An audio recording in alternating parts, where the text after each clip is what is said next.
Assalamualaikum warahmatullahi wabarakatuh. Hai semua, apa kabar? Semoga sehat dan semangat untuk belajar. Kembali lagi bersama saya, Dia Amelia, yang akan memandu pembelajaran yaitu tentang hak dan kewajiban. Nah, maka dari itu, mari kita simak videonya lebih lanjut. Nah, pada materi pertama yaitu membahas tentang konsep dasar hak dan kewajiban. Nah, konsep dasar hak dan kewajiban ini ada pengertiannya. Yang pertama adalah pengertian hak. Hak adalah segala sesuatu yang mutlak menjadi milik kita dan penggunaannya tergantung pada diri kita sendiri. Yang kedua ada pengertian kewajiban. Nah, kewajiban adalah sebagai sesuatu yang harus dilakukan dengan penuh tanggung jawab. Selanjutnya ada pertanyaan nih, lalu apa sih hubungan hak dan kewajiban tersebut? Jadi, hak dan kewajiban merupakan dua hal yang saling berkaitan dan tidak dapat dipisahkan. Maka dari itu, hak dan kewajiban adalah hubungan yang erat dan tidak dapat dipisahkan satu dengan yang lain. Materi selanjutnya yaitu ada hak warga negara Indonesia. Yang pertama ada hak dalam bidang politik. Nah, apa aja sih itu hak dalam bidang politik?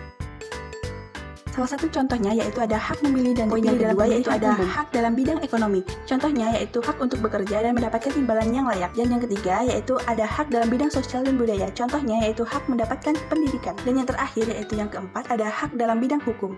Contohnya yaitu hak untuk mendapatkan perlindungan hukum. Nah, materi yang selanjutnya yaitu ada kewajiban warga negara Indonesia. Yang poin pertama yaitu ada kewajiban berdasarkan Undang-Undang 1945. Nah, di sini banyak nih pasal-pasal yang menyatakan kewajiban berdasarkan undang-undang tersebut, yaitu kewajiban menjunjung hukum dan pemerintahan dalam pasal 27 ayat 1. Nah, poin yang kedua yaitu ada kewajiban dalam kehidupan sehari-hari. Contohnya yaitu kewajiban bayar pajak dan retribusi. Poin yang ketiga yaitu adalah kewajiban dalam berbagai peran. Nah, contohnya sebagai pelajar. Sebagai pelajar kewajibannya belajar dengan tekun. Nah, sebagai anak kewajibannya menghormati orang tua. Sebagai warga negara kewajibannya gotong royong. Sebagai pemilik kewajibannya menggunakan hak pilih. Sebagai pemimpin kewajibannya melayani masyarakat. Nah, materi yang selanjutnya yaitu ada hak dan kewajiban dalam berbagai konteks. Poin yang pertama yaitu dalam keluarga. Nah, hak kita mendapatkan kasih sayang, perlindungan, dan juga pendidikan. Nah, kewajiban kita yaitu menghormati orang tua. Poin yang kedua yaitu ada di sekolah. Nah, hak kita mendapatkan pendidikan dan kewajiban kita menaati tata tertib yang ada di sekolah. Poin yang ketiga ada dalam masyarakat. Nah, hak kita mendapatkan rasa aman dan kewajiban kita yaitu menjaga ketertiban yang ada di masyarakat. Poin yang keempat dan terakhir yaitu sebagai warga negara. Nah, hak kita mendapatkan perlindungan negara dan kewajiban kita yaitu membela negara. Materi selanjutnya yaitu ada pelanggaran hak dan pengabaian kewajiban. Yang pertama ada bentuk-bentuk pelanggaran hak. Contohnya yaitu diskriminasi berdasarkan sara. Poin kedua yaitu ada bentuk-bentuk pengabaian kewajiban. Contohnya yaitu tidak membayar pajak. Dan poin ketiga yaitu dampak pelanggaran hak dan pengabaian kewajiban. Contohnya yaitu ketidakharmonisan dalam kehidupan bermasyarakat. Nah, materi yang terakhir yaitu ada upaya penegakan hak dan kewajiban.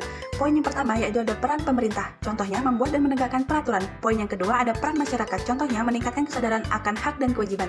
Poin yang ketiga ada peran individu. Contohnya mempelajari hak dan kewajiban secara komprehensif. Nah, dari materi tersebut menarik kesimpulan yang bagaimana hak dan kewajiban warga negara merupakan dua hal yang tidak terpisahkan dalam kehidupan bernegara. Keduanya saling melengkapi dan menjadi fondasi penting bagi ekstensi suatu negara. Pelaksanaan hak dan kewajiban warga negara harus berjalan seimbang. Kesadaran akan hak dan kewajiban ini akan menciptakan kehidupan berbangsa dan bernegara yang harmonis, adil, dan sejahtera. Nah, selesai sudah materi penjelasan yang telah saya sampaikan. Semoga pembelajaran ini dapat bermanfaat dan berguna bagi siswa-siswa sekalian. Saya tutup. Wassalamualaikum warahmatullahi wabarakatuh.